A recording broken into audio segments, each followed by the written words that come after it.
Init na tanghali sa inyong lahat. Wala akong events ngayon. So, dito ako sa aking favorite fruit stand. Here right now kay Ate Virgie Ginto, which is my favorite fruit stand. Hi, Ate Virgie! Hi! Hello, bibili tayo ng mangga. Ito daw ako pinanganak ng nanay. Ay, pinanganak.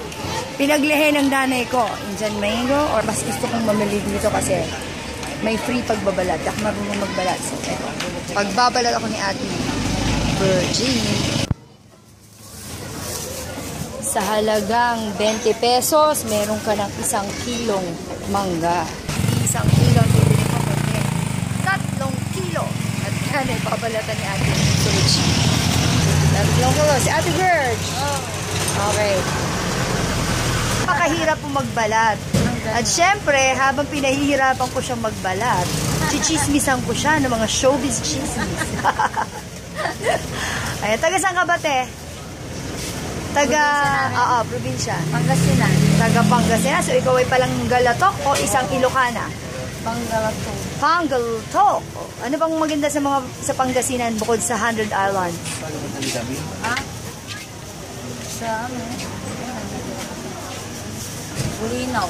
Bulinaw. Yan, napuntahan na namin yan. Ngayon, kailangan lang po ay lalambingin niyo po sila kasi syempre, ang hirap kayang magbalat.